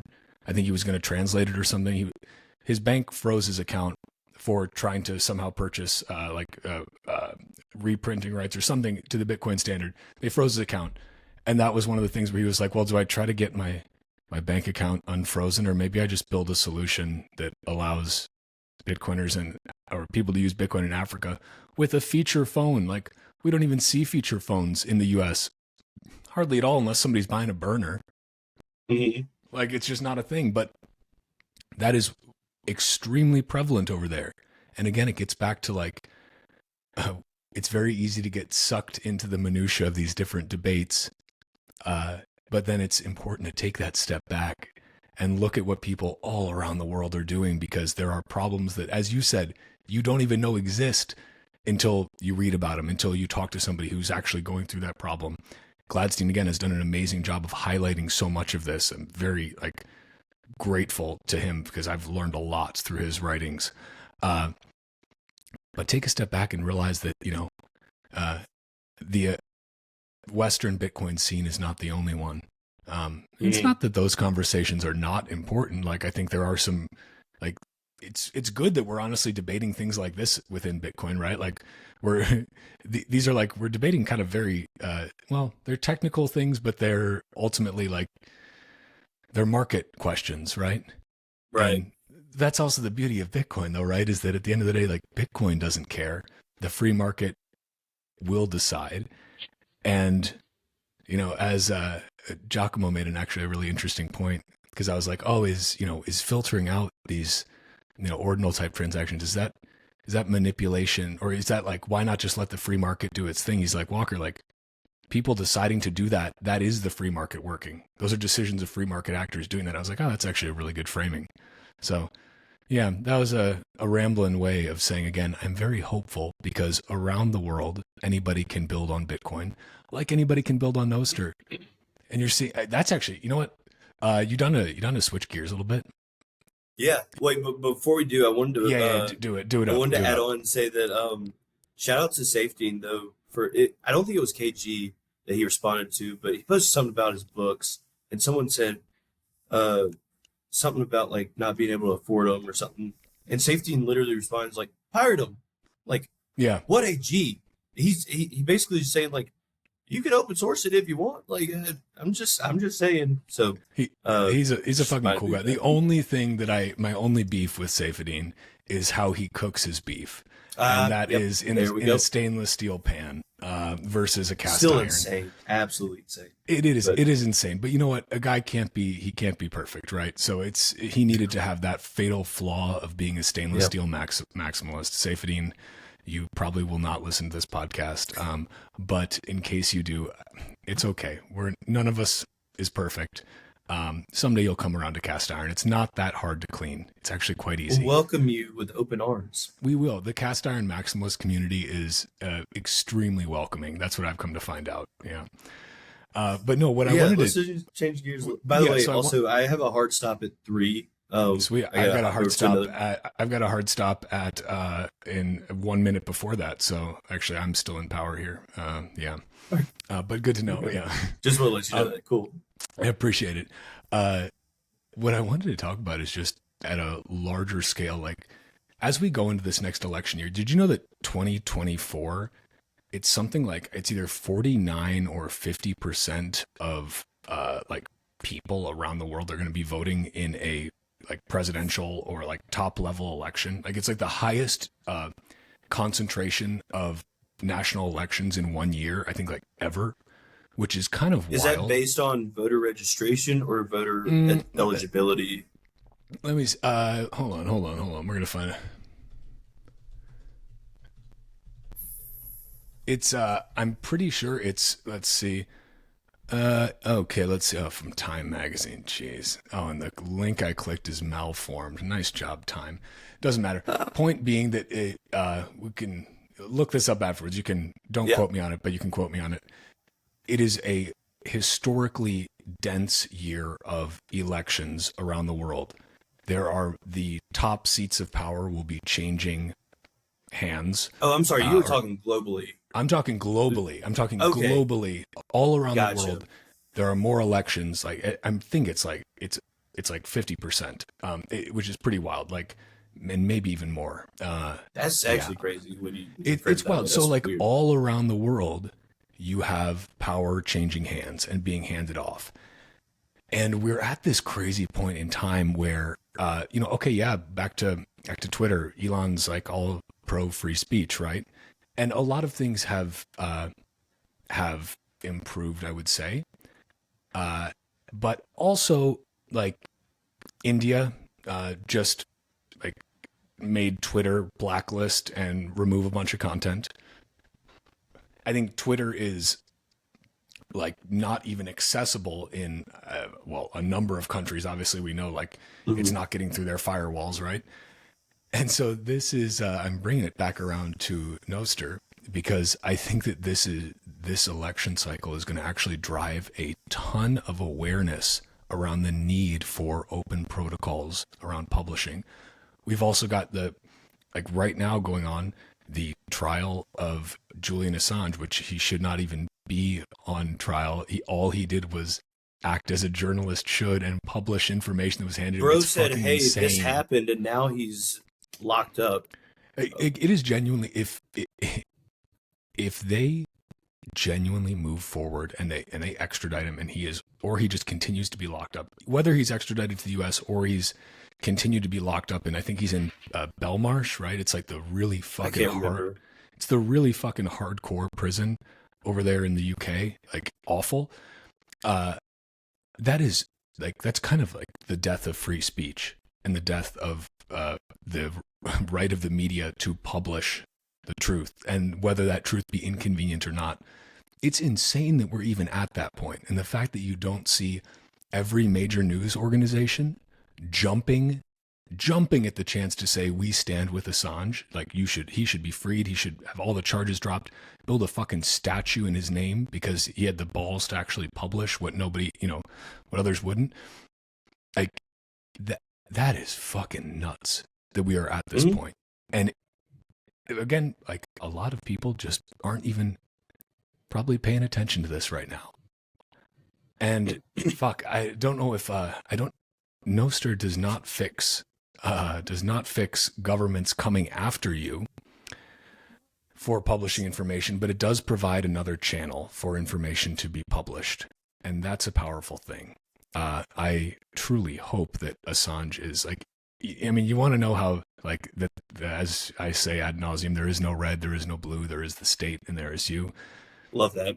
Trump is the one who, his DOJ indicted Assange on 18 charges of the Espionage Act.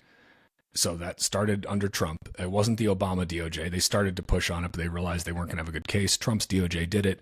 And then now under Biden, they're going to move forward with this. So it's like, wow, the one thing Biden and Trump agree on is fucking over freedom of speech and fucking over journalists who are actually trying to publish the truth. Boy, doesn't that just tell you If that something? doesn't literally tell you everything you need to know, then you are deranged and there's no help. Like, it's the more that it's not even the more that like stuff comes out gets me more skeptical. It's just more that I pay attention not to the news, but sometimes the lack thereof news Yes. or the parallels with news outlets. Like these are very very high value companies. There there are like there are people in everyone's ears, whether it be money talks, money talk. It all comes back down to money, and it's it's corruption. It literally is like we're living in nothing but just a state of giant corruption at some level or another. It might not be, outright, um, you know, paying off the police force to, do a hit or something, like it doesn't even have to be that. There's levels of corruption that we've become just kind of numb to because it seems normal. But when you look at it, it's not normal, man. Like all of these people in that are like sea level in these journalistic organizations and companies. Why do you think they make so much money? Like I'm not saying that they're getting tons of like Biden's handing them millions of dollars under the table or anything like that, but you got to think like where is that incentive coming from? That incentives talk, and the money pushes the incentives, and the Federal Reserve has the money. Like okay, that's all I'm going to say there. Like trickle it back, it all comes down to the Fed. No, but like as much as I hate to say it, and I've thought about this a lot, like America has been called the home of the free, and it seems less and less and less like the home of the free every single day. Like there are, and I'm not saying that I hate America. Like I'm glad that I've been born into this country with the resources that I have, but like the more I'm maturing, the more I'm growing up, the more that I'm thinking for myself, I'm realizing that there is so much behind the scenes that's scripted, that's corruption, that's you know, I mean, I don't know if you saw this. I also cannot speak to the validity of this, but there was something about like Hillary Clinton saying, "Can we just drone?" I think it was Assange, and I was like, "If this is real, like I said, I didn't trust verify. I wasn't at a point where I could, but like it still just rang in my head because like there have been verified emails that come from political figures that you're like, oh wow, a person in power said that, let alone a person said something like this because it's business to them is what the sad part is. Their business is affecting everyone else's life. Like it's not like I have a business obligation with a sponsor or something like that. Like you're probably not going to be affected on whatever kind of relationship me and my sponsor have. I We could have a huge falling out, something like that, and you may not even ever know about it. It's not going to affect you. This business that these people in power are doing is literally affecting everyone. Like that's why the government exists, or sorry, that's why the government currently exists, not why it was supposed to exist.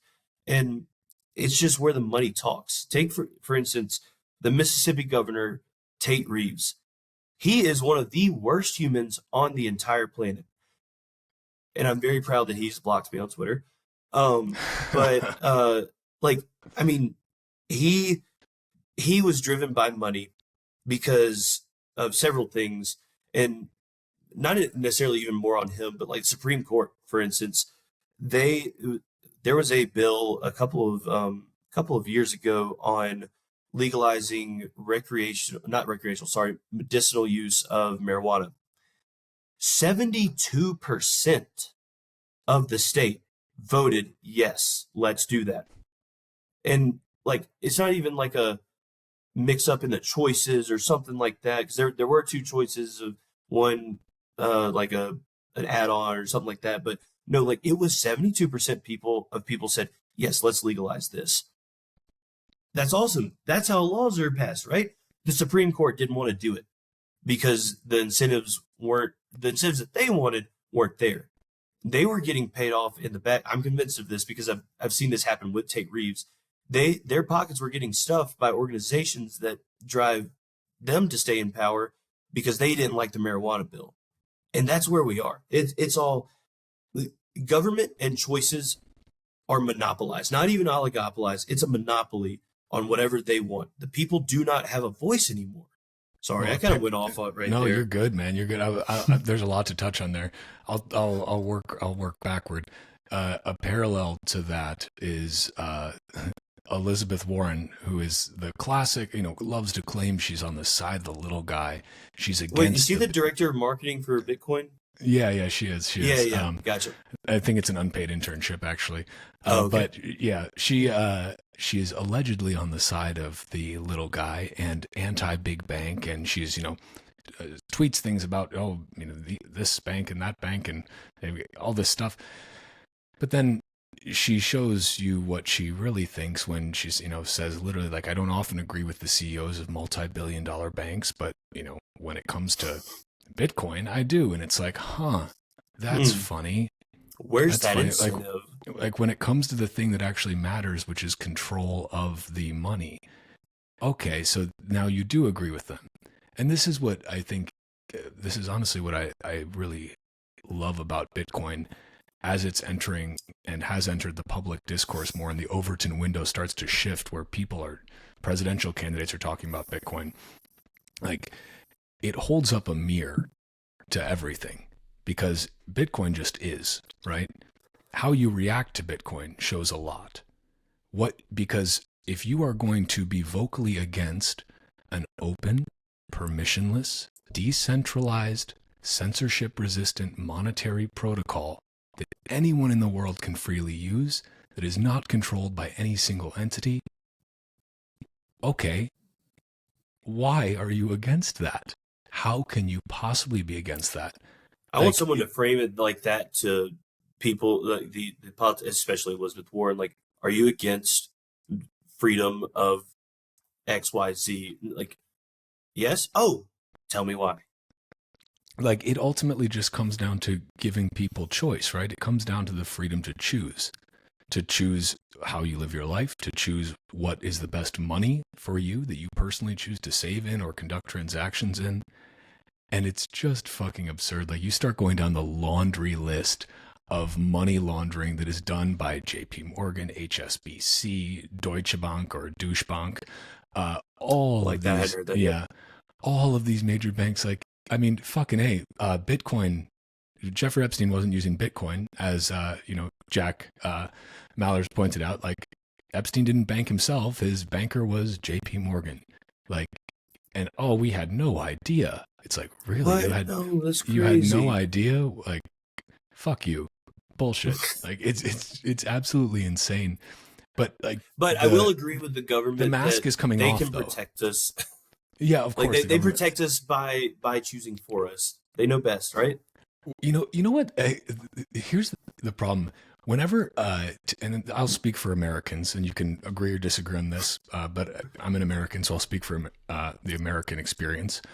When your team, your color, whether you're red or blue, if let's say you're red, you're on the red team, and when your red captain is in the White House, you are, yep, the government's doing a great job. Yep, I won't hear a word against it. And if you're on the blue team, when the blue team's in power, wow, the blue team's doing a great job. Aren't they just doing wonderful? I won't hear a word against it.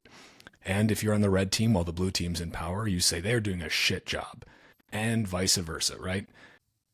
And we do this over and over and over again.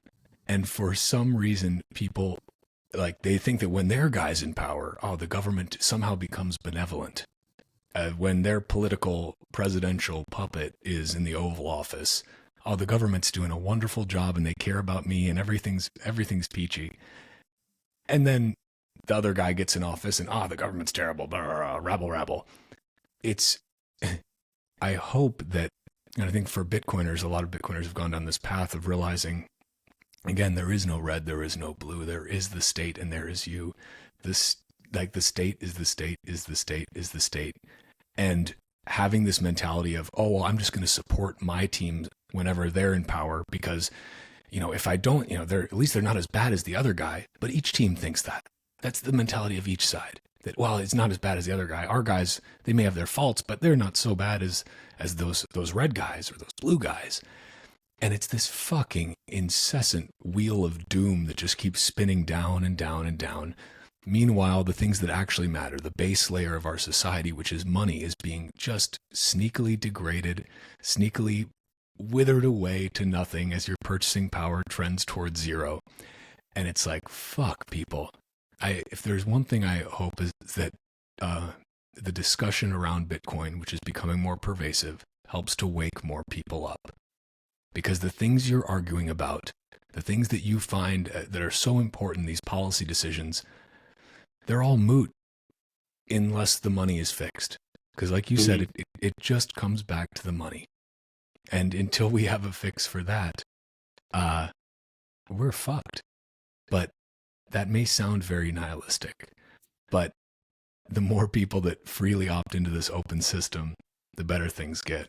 And the idea of the parallel systems being built alongside of it, alongside of all the fiat fuckery, is this, this beautiful digital citadel that's being built stone by stone by people who actually give a fuck and have seen through all of the bullshit and still have plenty of their own bullshit themselves. Bitcoiners are fucking not perfect. We're a bunch of 80 IQ fucking psychopaths, but we're trying our best. We're all just trying our best, right? Yeah, that's my little rant.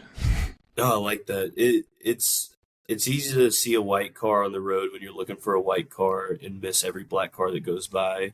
So try not to look for any cars and just see what you see.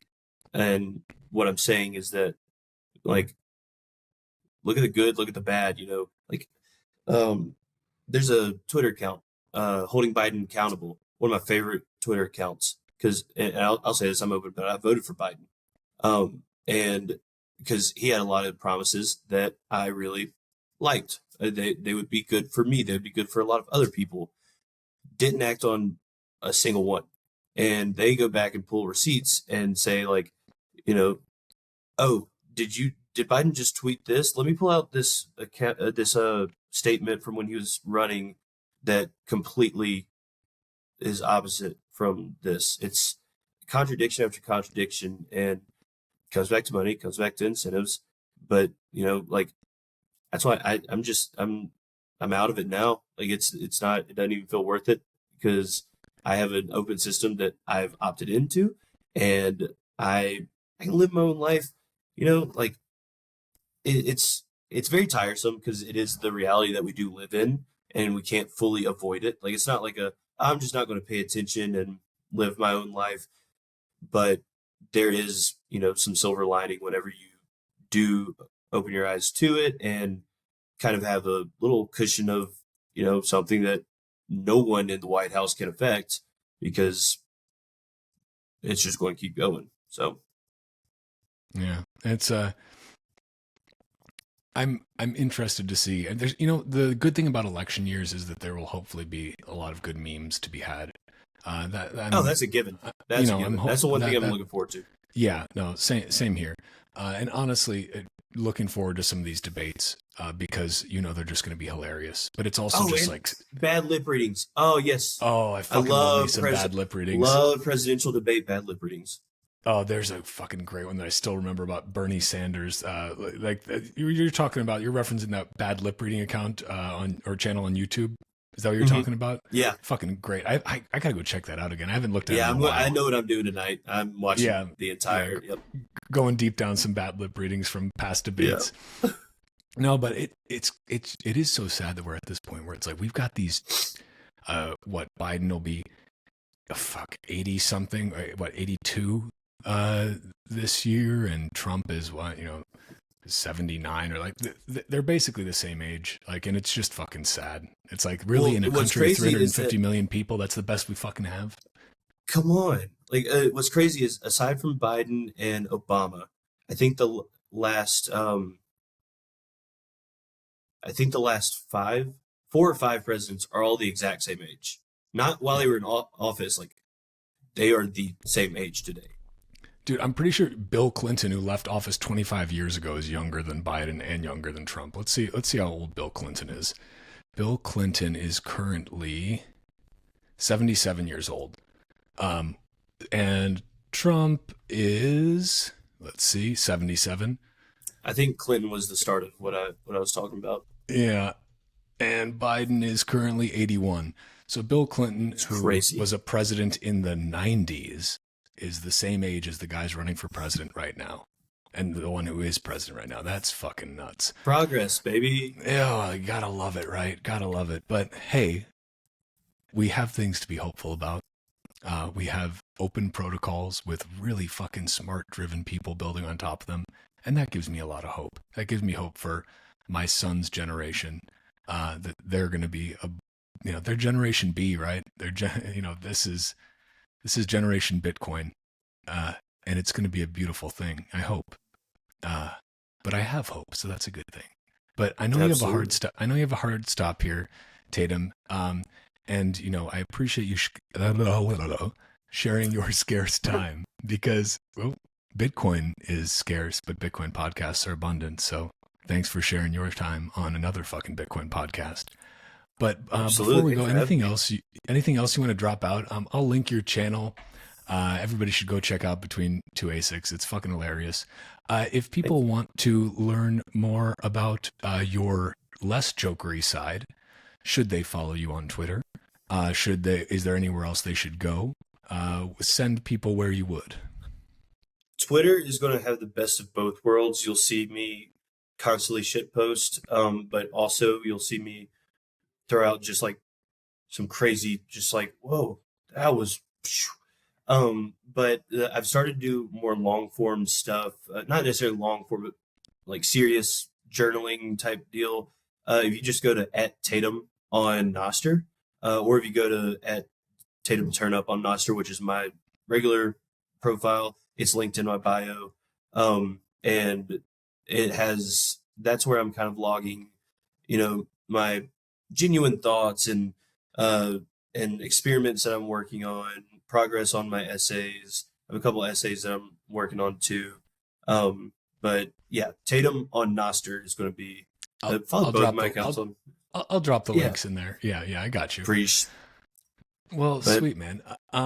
With that, I appreciate you taking the time. This was a good chat. We went all over the place, and I like that. We'll have to do it again. I mean, this crazy the range that was on in this past hour. Maybe we start ourselves our own little like Jerry Springer style, Bitcoin variety podcast. Who knows? We'll start building out another fucking Bitcoin podcast network or something. Yep, that sounds like a plan to me. It was inevitable to happen, so let's just go ahead and do it. Let's fucking do it. Boy, man, thanks so much for coming. Thanks for having me, man. Look forward to seeing you in person soon. Absolutely.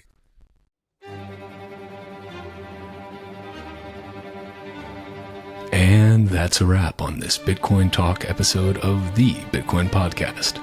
If you are a Bitcoin-only company interested in sponsoring another fucking Bitcoin podcast, head to bitcoinpodcast.net or hit me up on social media. On Nostr, head to primal.net/Walker. And on Twitter, search for @WalkerAmerica or @TitcoinPodcast. You can also watch the video version of this show on X or on YouTube by going to youtube.com/@WalkerAmerica or Rumble by searching for @WalkerAmerica. Bitcoin is scarce. There will only ever be 21 million. But Bitcoin podcasts are abundant. So thank you for spending your scarce time to listen to another fucking Bitcoin podcast. Until next time, stay free.